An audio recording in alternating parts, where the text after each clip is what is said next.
Search and array. आज का topic है search and array. Last topics में मैं आपको कंसिडर करा चुका हूँ कि किसी भी एरे के अंदर जो सिंपल डेटा स्ट्रक्चर होता है उसके अंदर डिफरेंट टाइप के ऑपरेशंस अपन कर सकते हैं।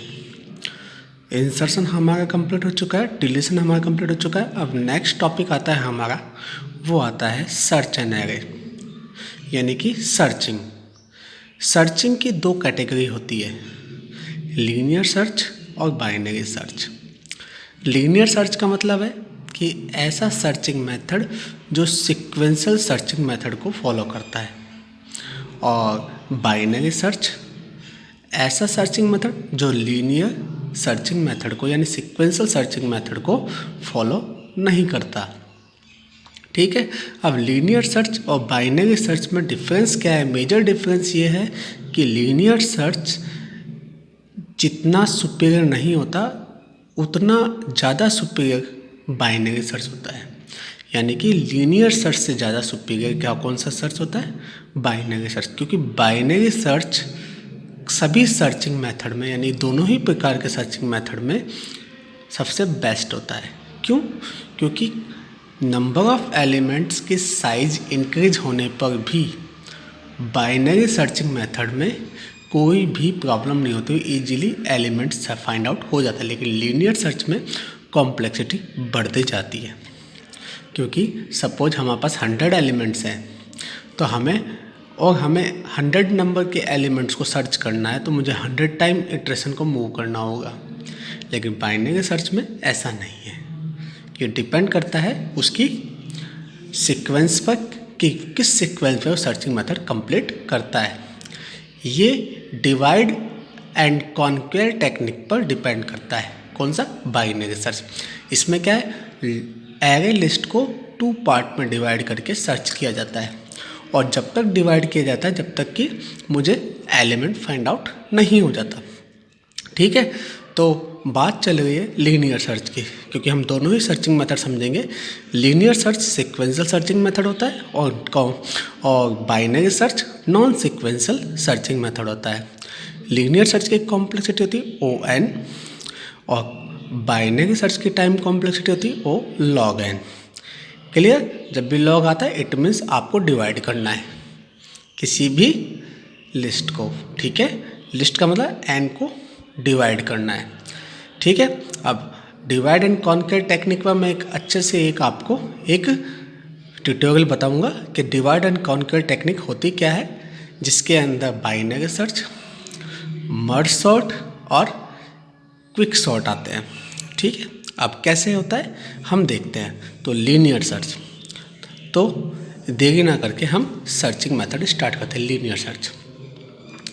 लीनियर सर्च सबसे पहले हम स्टार्ट करते हैं जो हम हर एक एल्गोरिथम के अंदर अप्लाई करते हैं कि सर्चिंग मेथड के अंदर, जैसे कि हर कोई एल्गोरिथम के अंदर हम अप्लाई करेंगे तो हम सबसे पहले स्टार्ट करते हैं किसी भी एल्गोरिथम को बनाने के लिए हम कर क्या रहे हैं? Linear search. Number 2, input n, size of an array.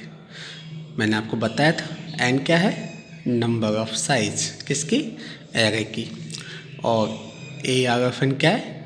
जो n की साइज है उतने ही एलिमेंट मुझे यहाँ पर इंसर्ट करने हैं। और ये एलिमेंट क्या है? वो एलिमेंट जो मुझे सर्च करना है, जो to be searched. Number 3, set. मैंने फाउंड की स्टार्टिंग वैल्यू यहाँ पर 0 रखी है। क्यों रखी है? क्योंकि इंडेक्सिंग वैल्यू जब तक मेरे पास 0 नहीं होगी तब तक मैं इसको कंसिडर नहीं कर पाऊँगा।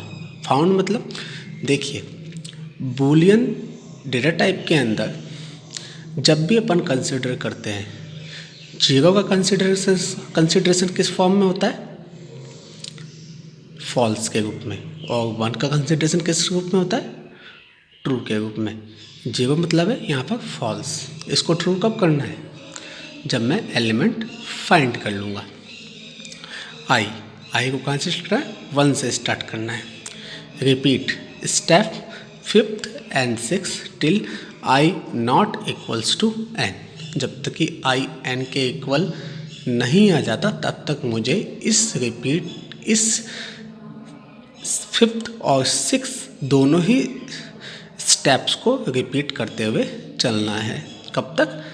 आई नॉट इक्वल्स टू एन, जब तक कि आई एन के इक्वल नहीं हो जाता। जैसे ही आई एन के इक्वल हो जाता है लूप से बाहर आ जाना है। नहीं है तो हम लोग को लूप को रिपीट करते हुए चलना है। नॉट मतलब नहीं है, क्या? इक्वल किसके? एन के, तब तक मुझे रिपीट करना है। ठीक है। इफ़ ए आर ऑफ आई, यानी कि आई वन इंडेक्सिंग पर जो एलिमेंट है, सेकंड इंडेक्सिंग जो एलिमेंट है, वन इंडेक्सिंग में जो एलिमेंट है उसको चेक करना है कि एलिमेंट से मैच खाता है या नहीं। मैच खाता है तो आपको फाउंड की वैल्यू सेट कर देनी है ट्रू में, यानी 1 में, और ब्रेक हो जाना है, क्योंकि आगे जब मुझे एलिमेंट फाइंड आउट हो गया तो आगे सर्च करने की जरूरत है क्या? नहीं, इसलिए मैं लूप से बाहर आ जाता हूँ। ठीक है। यदि आपने इसको ब्रेक नहीं किया तो आपको एलिमेंट फाइंड आउट नहीं होगा। Is that clear? इसलिए आपको ब्रेक करना कंपल्सरी होता है। ठीक है। अदरवाइज गो टू स्टेप 6, यानी कि if element A R of I not equals to element, equal के एलिमेंट के इक्वल नहीं है, सर्चिंग एलिमेंट के इक्वल नहीं है, ए आर ऑफ आई के अंदर जो वैल्यू है वो एलिमेंट के इक्वल नहीं है, तो आपको 6 स्टेप पे मूव करना है। ठीक है। यदि है तो फाउंड की वैल्यू सेट करके बाहर आ जाना है। ठीक है। तो इसको रिपीट कब तक करते रहेंगे? सपोज थर्ड स्टेप पर मुझे एलिमेंट फाइंड आउट हो गया तो मैं आई को इंक्रीज नहीं करूँगा और यहाँ पर फाउंड की वैल्यू सेट करके बाहर आ जाऊँगा। जब ये सारी इटरेशन कंप्लीट हो जाएगी तो उस सिचुएशन पे मुझे यहाँ पे जाना है। यहाँ पर चेक करें कि फाउंड 1 के इक्वल है। यदि इक्वल है, एलिमेंट फाइंड आउट हो गया तो search is successful, otherwise display search is not successful. Suppose मैंने एलिमेंट सभी को सर्च कर लेकिन मुझे एलिमेंट फाइंड आउट नहीं हुआ, तो क्या फाउंड की वैल्यू 1 सेट हुई? क्या नहीं हुई तो फाउंड की वैल्यू कभी 1 नहीं होगी, तो क्या प्रिंट होगा? Search is not successful. ठीक है। तो इस प्रकार से ये एल्गोरिथम कंप्लीट की जाती है। ठीक है। आप इस एल्गो का स्नैपशॉट ले सकते हैं। ठीक है। अब मैं इसको अच्छे से समझाता हूँ आपको डायग्रामेटिकल व्यू के अंदर। सपोज मेरे पास ये कुछ एलिमेंट्स हैं 7, 8, 4, 5, 6 एंड 2। ठीक है। 7, 8, 4, 5, 6 एंड 2। यहाँ पर क्या है? एन की वैल्यू क्या है? 6। यानी एलिमेंट कितने? 6। ए आर ऑफ एन क्या है? ये वैल्यू आ गई सारी। और फाउंड क्या है आपके पास? 0।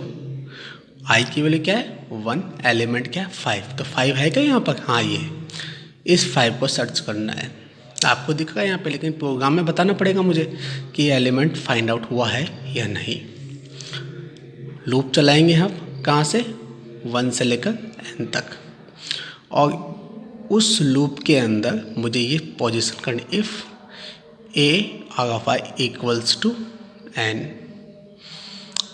यदि A R of I equals to N, ठीक है, चेक करेंगे कि दोनों इक्वल टू एलिमेंट, चेक करेंगे कि ए आर ऑफ आई एलिमेंट के इक्वल है या नहीं। यदि इक्वल है तो फाउंड के लिए क्या हो जाएगी? 1। फिर लूप ब्रेक हो जाएगा। अब देखिए 7 पे देखिए कि 7 एलिमेंट 5 के इक्वल है क्या? नहीं है। फिर मूव होगा, सेकंड पे जाएगा, क्या 8 5 के इक्वल है क्या? नहीं है।